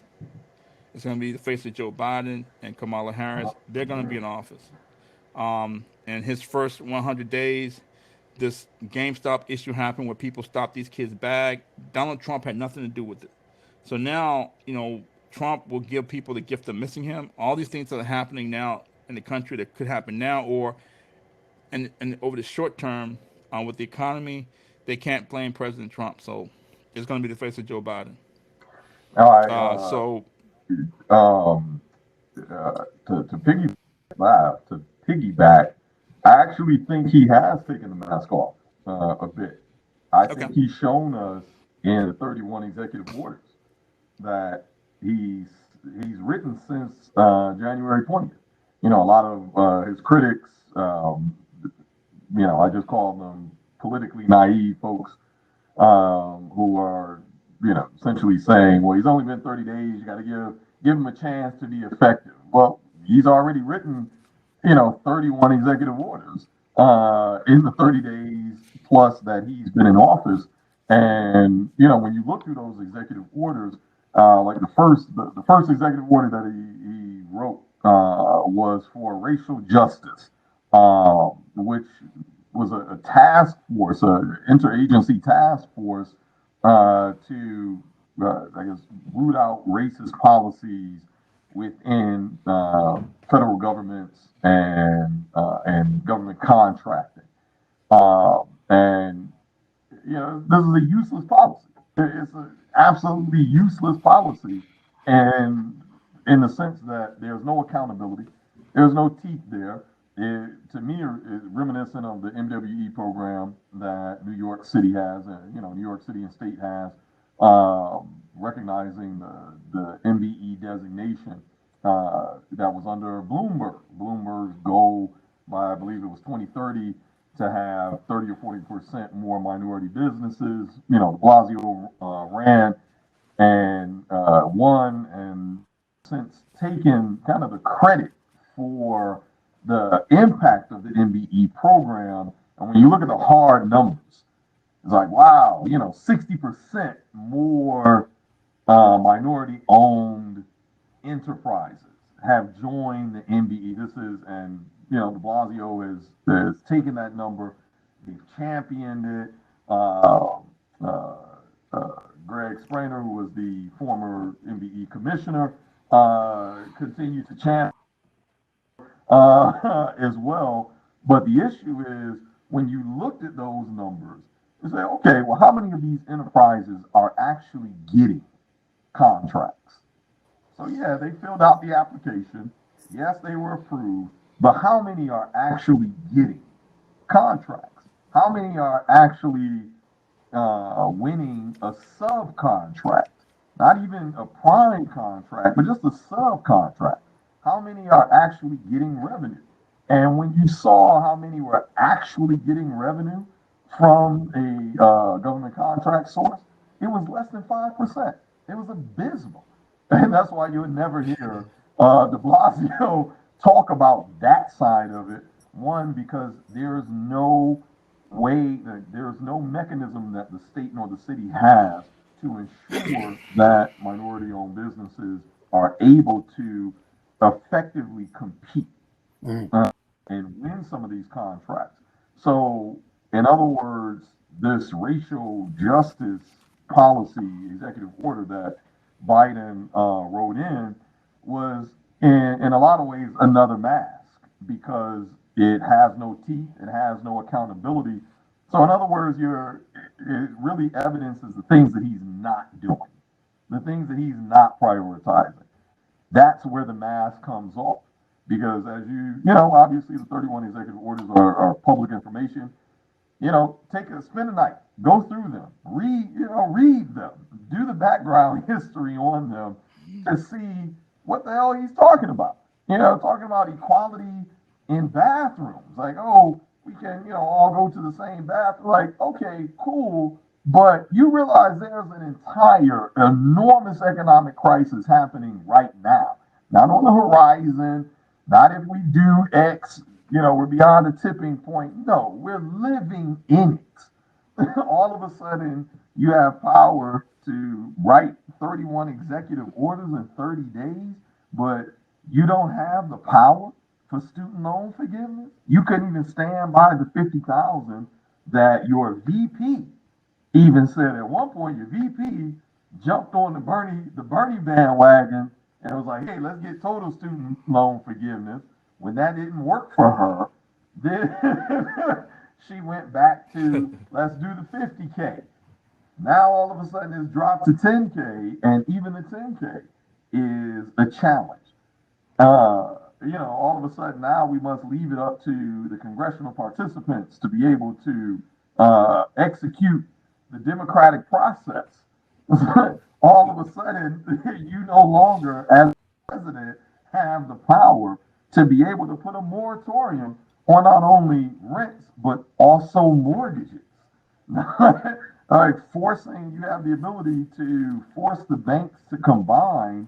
We have a Fed that is on the cusp of yield curve control because markets have dropped in the last week. We're getting ready to cut trillions of dollars more to essentially keep the stock market afloat, but you don't have the power to tell the banks that and to demand that the banks not only push a mortgage back a few months, but you just tag it on to the tail end of the 20 or 30 years that they have, as opposed to making it due, 3 or 4 months later, and now someone who's struggling to collect rents, now they have a 6 month bill due all in 1 month. So in other words, it seems like Biden has the power to write these policies that really mean nothing to the material conditions of the everyday folks.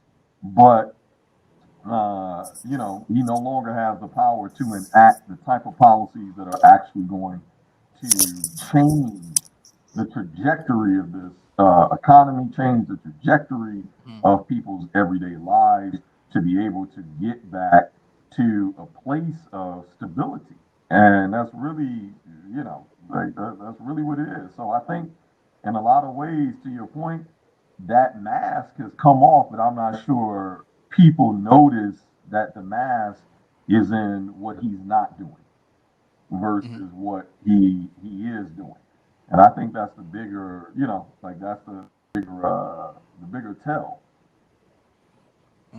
Quickly, I know last week he spoke publicly. I think he had a problem sort of remembering his lines.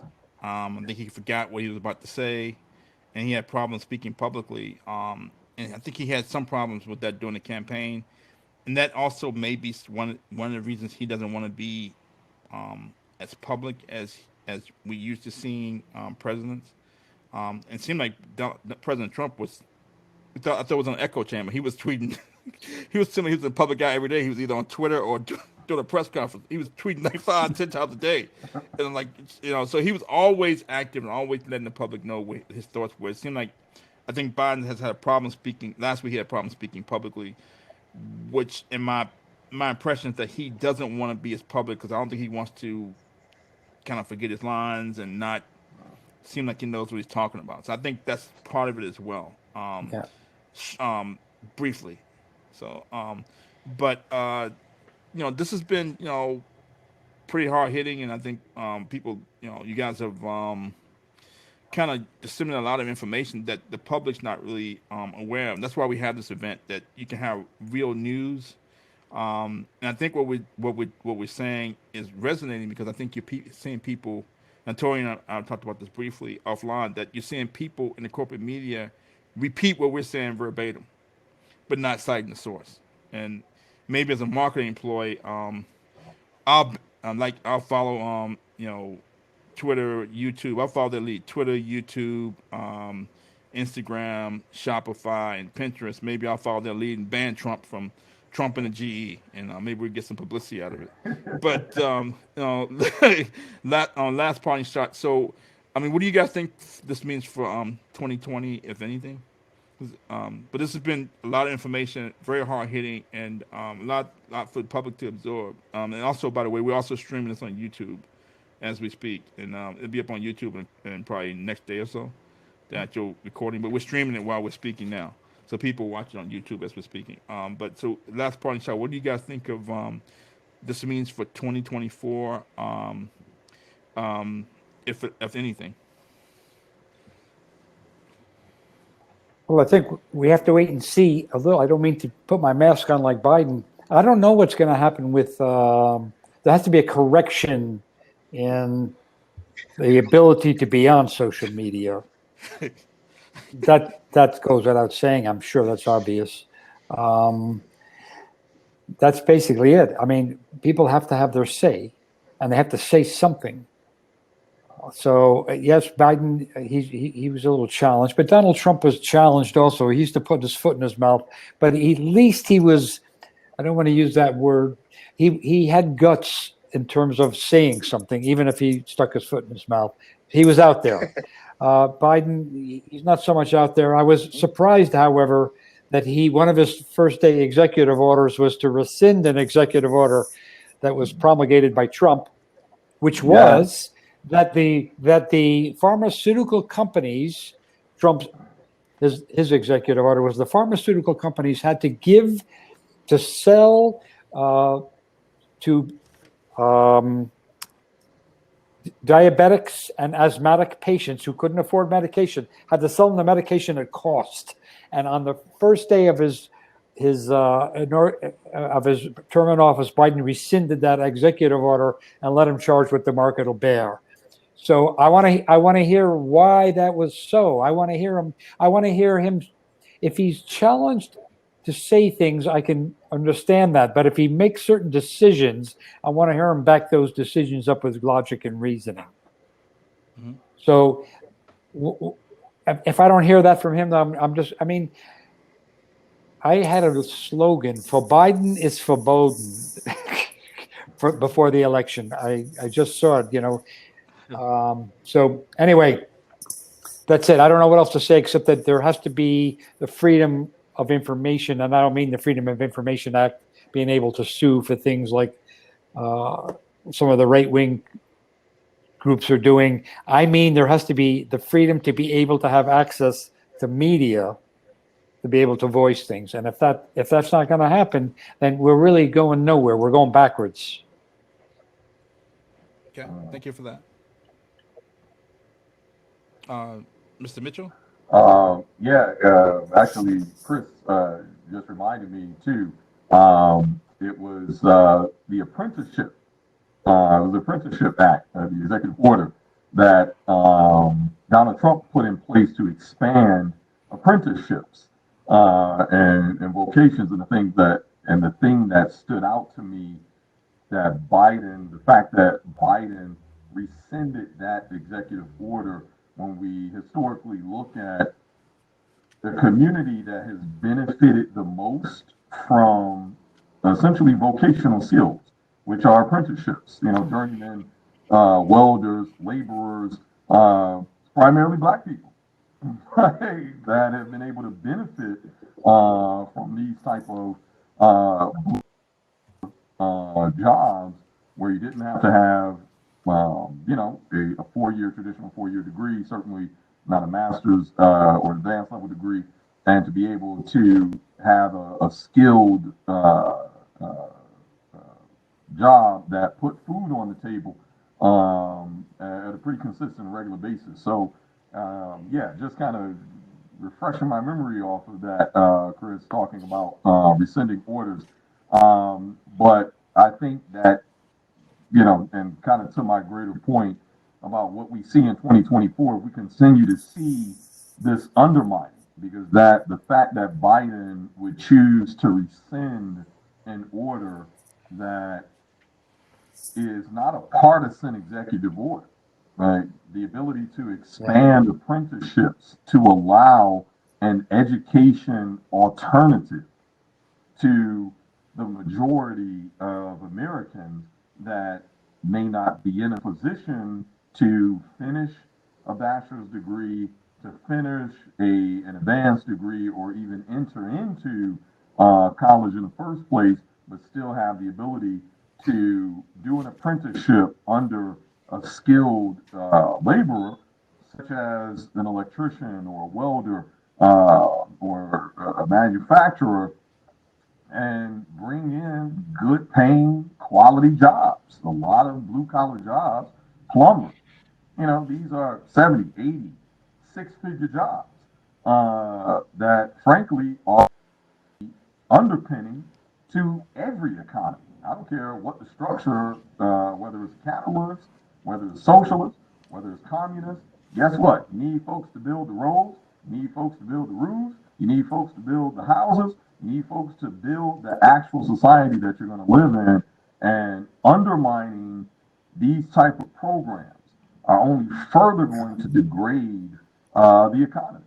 And I think when people, to use Ralph's term, see the trick bag, I think we're going to essentially see a hearkening back to what we just saw on January 6th, but by way of the polls. I think, whether it's Trump or whether it's someone that is Trump-like, that embodies what Trump represents to those 74 million voters, I think that's where we see, Biden wraps this up. Frankly, that's if he makes it. I'm not too sure that he even makes it through 4 years. Honestly, if I'm putting on my tinfoil my tinfoil hat, uh, I think it's a strong argument that it was a way to get the first the first woman president into office without having to vote for her, because I'm not sure Biden is going to make it all 4 years. Right, But right, right. yeah, but if he does make it, I don't see him. I don't see him winning a second term. And I think we're going to see people fed up, uh, especially to see another, couple $1 trillion get pumped into portfolio managers and hedge funds pockets. That's going to happen in the next 6 months or so, because of yield curve control. Mark my words on that. People are is going to piss a lot of people off, rightfully so, because folks had to wait a year plus just to get a funky $2,000. 1,400 or $2,000 minus 600, I should say.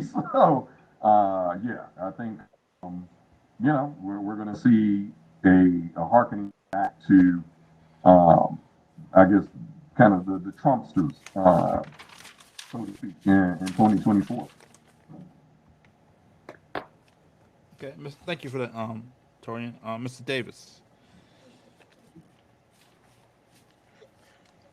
I'm not really sure about 2024, but I think 2024 really is going to depend on this 2022, this mid-election, how each party handles the winning or the losing in the election, how how each camp handles it. That's going to determine how 24 is. Um, right now, Biden's haven't been in the office a year, so um, 2022 is going to determine have a lot of influence on 2024. Who wins? Uh, who thought they was going to win? And how did the winner handle it? How did the losers handle it? Is it going to cause more division with the people? Are you going to pull at the people um, more? And that's going to determine how 2024 goes. Is how the politics of 2022 go.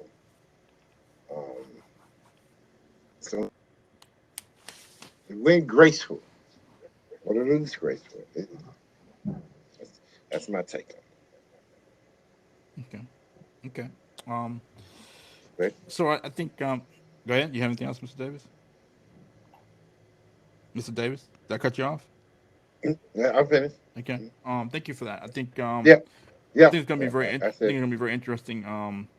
When the Democratic Party and corporate media's attempt to send Trump underground and send his followers underground, I think they may have made the situation worse. I think Trump. I thought it was silly when he talked about starting his own media outlet, Trump TV, a couple years ago. I thought it would just be too crowded to have another media outlet.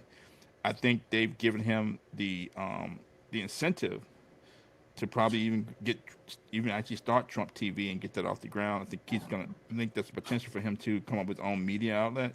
If he does, I think Fox is done. I think CNN is done.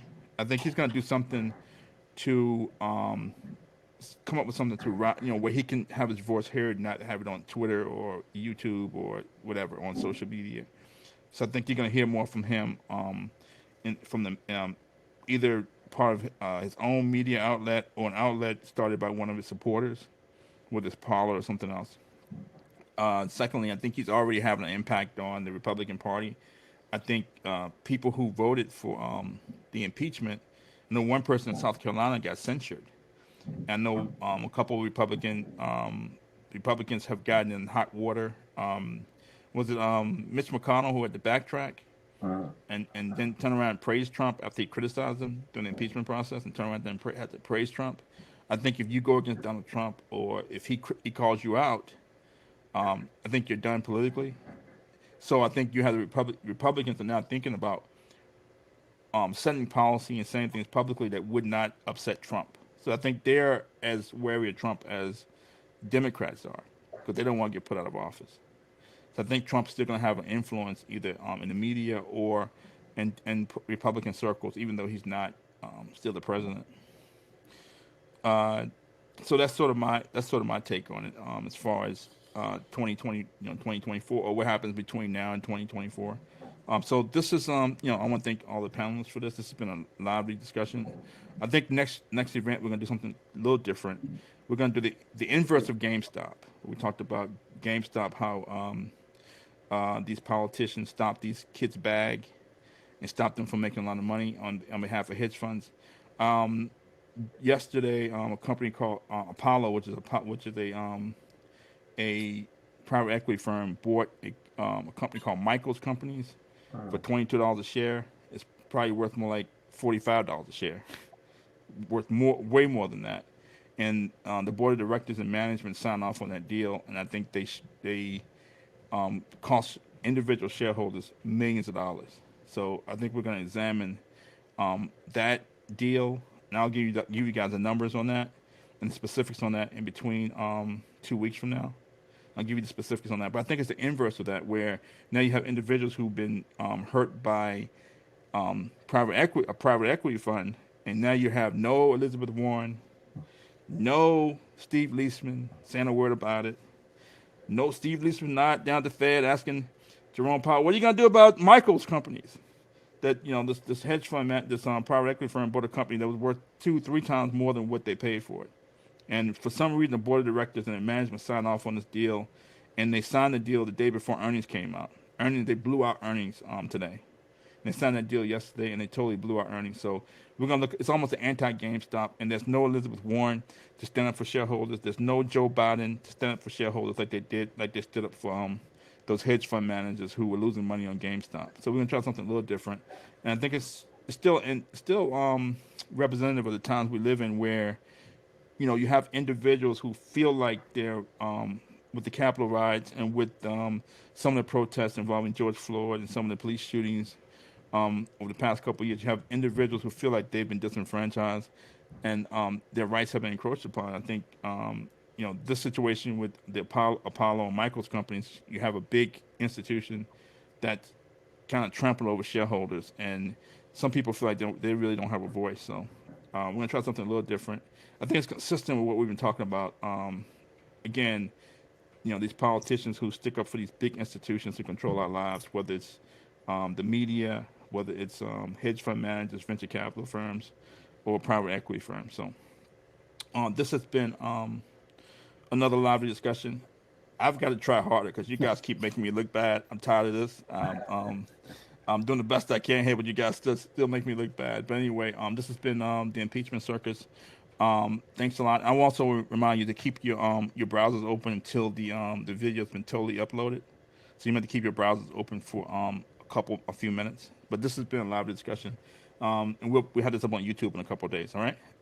So thanks a lot to Mr. Mitchell, the Brooklyn Land Baron, and Mr. Davis. Thank you for your time. Thank you. Thank you. Thank you.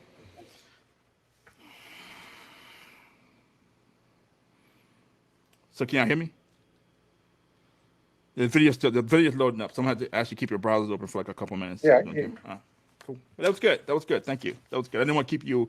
We were right under 2 minutes. Someone's keeping me 2 hours. I didn't want to keep you past 2 hours. How So it's right under 2 hours. It's a quick 2 hours. Very quick. Very quick 2 hours. I beg your pardon? So it's past our bedtime. Right. Those are very quick 2 hours though. It was. Good to have you back, Chris. Chris, good to have you back. That was good. Thank you very much. I'm sorry about last time, and nice to meet you, Mr. Davis. I think he may have. Did you, Mr. Davis? Okay. Yeah. He's seen the videos before. Your prior videos, Chris. He's seen you on. Mr. Davis has seen some of your prior videos. Okay. So he's sort of familiar with you. Mhm. But yeah, so that was good. So we'll do it again in 2 weeks on the 18th, right? Okay, I'll be here. And I'll send you the information on Michael's companies and Apollo. Okay, the The what? squirrely deal. Michael's companies is a arts and craft company that Okay. Apollo bought for like probably a third of what it's worth. And there's no Elizabeth Warren, there's no SEC, there's nobody standing for the shareholders. Yeah, that's good stuff. Yeah. So it's a little different. We covered GameStop a couple weeks ago, where these kids were about to make a mint on GameStop, and then the SEC and Robinhood shut it down. They had created a short squeeze.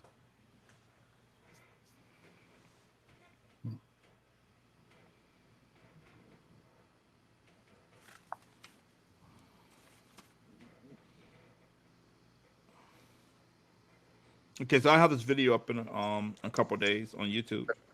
Right? Oh, okay. What's it going to be called? It's Okay. under Trump and We the can start G. It's off just with- going to be called the Impeachment Circus. Okay. Right? Okay.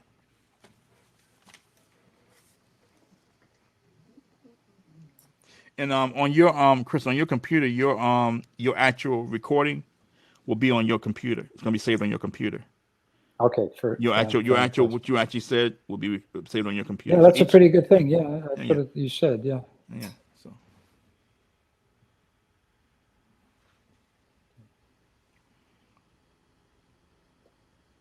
So so it it says should it's 97%. okay. All right, good.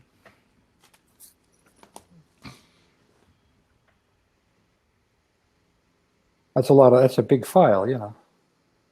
You can yeah. When I put it up on YouTube, I'll truncate it a little bit. Yeah. When I put it on YouTube, I'll truncate it so it upload pretty quickly.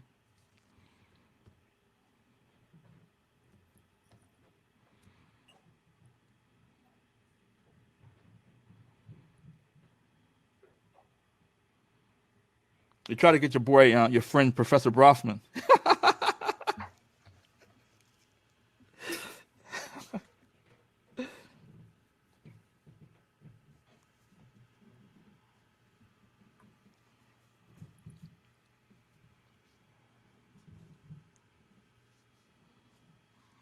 How's your son doing?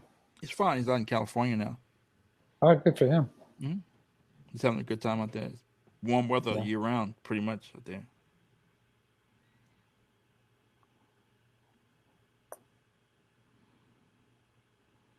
You spoken to Rob recently?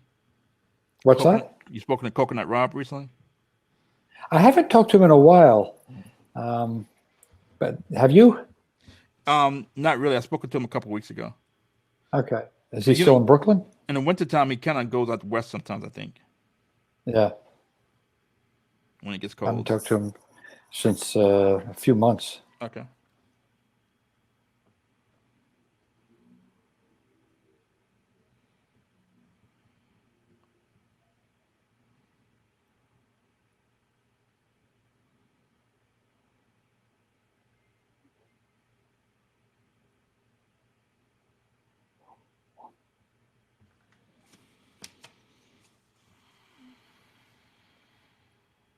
Looking forward to spring. It's almost here. It's Yeah. almost here. Be here before you know it. We got to do another one on the opiate crisis too. The opiate, it's gotten worse during the pandemic. You know that, right? Yeah. I know. I had it during Christmas. Uh-huh.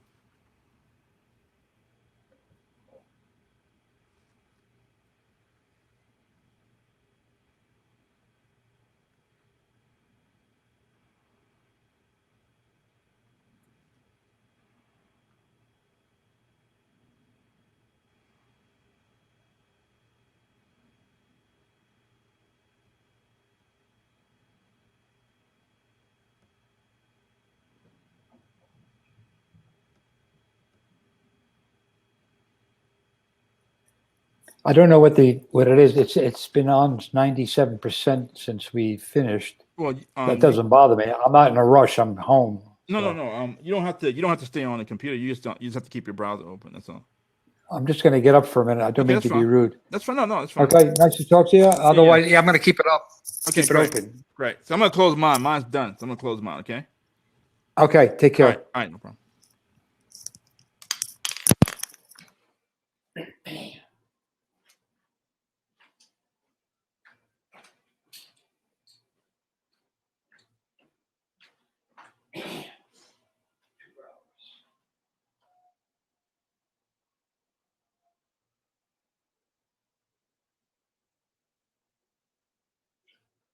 How's that? Really red?